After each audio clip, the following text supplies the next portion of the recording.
El que se fue de su silla, perdón, el que se fue de su villa, dice el refrán, perdió su silla, el derrotero de García Mansilla. En léxico mileísta sería algo así como García Mansilla afuera, Sí. ¿no? Fin.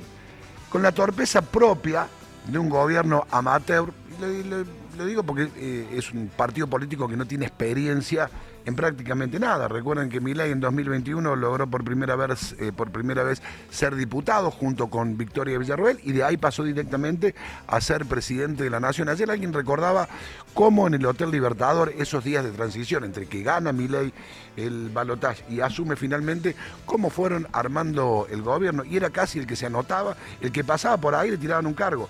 Fíjate el caso de Adorni. Adorni fue al Hotel Libertador a hacerle una nota a Milei. Adorni era, entre otras cosas, aparte de un economista, ponerle un divulgador de la economía, tenía un canal de YouTube, se presentaba como influencer y fue a hacerle una nota a Milei. Y entró para hacerle una nota y salió vocero. Pegó onda. Pegó onda. Pero digo, eso te muestra cómo estaban armando un gobierno con lo que tenían, con el que pasaba por el frente directamente. Pues, en ese sentido digo que es un gobierno amateur, cuyo músculo político se mueve más a veces por impulsos y caprichos, sobre todo de ese triángulo de hierro, como lo denomina el propio Milei, que es Santiago Caputo, Karina Milei y el presidente Javier Milei. Se comieron la curva con los dos jueces, tanto con Ariel Lijo, el juez sucio y desprolijo, y con García Mansilla. La diferencia es que García Mansilla había asumido. A pesar que él había dicho que no asumiría cuando él va al Congreso, yo por decreto o en comisión, por la ventana no asumiría. Sin embargo, asumió, y sin embargo, los conjueces, los otros ministros de la Corte, le tomaron el juramento. Ayer tuvo que renunciar, y en una carta, en su carta de renuncia, alguien tituló, creo que en página, Irina Hauser puso carta de un león a otro, porque cuando vos lees la carta se confiesa libertario.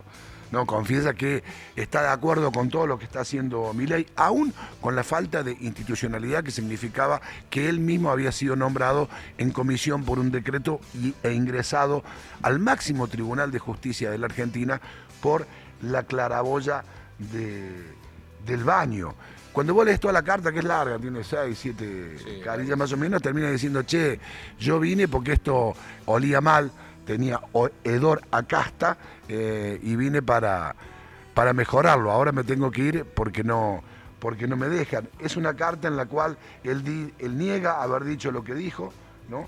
Por aquella vez que dijo que él no permitiría ingresar por decreto o en comisión, y donde además dice que el Poder Judicial está podrido y que sin buenos jueces como él, ¿no? Sin buenos jueces como él, la República no tiene salida. Y fíjate cómo termina esta historia, al menos de los jueces, que un gobierno que ganó, en buena parte por decir que iba contra la casta, termina pegándose un porrazo con la casta.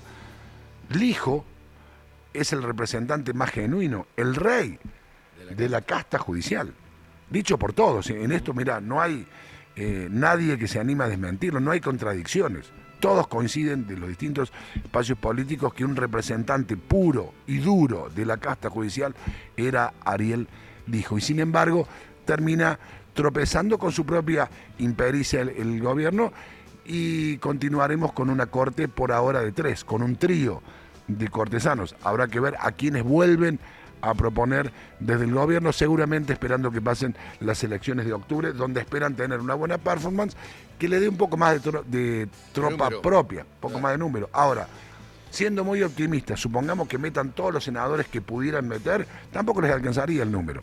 Con lo cual, el mensaje para el gobierno es claro: che, hay cosas que tenés que sentarte a negociar, sin ensuciar la palabra negociar, o sea, buscar consensos con las otras fuerzas políticas. Pero bueno, ahí está, el que se fue de su villa, perdió su silla, no lo voy a aprender. Estás escuchando y viendo Mira Quién Habla por el streaming del multimedio de la UNC.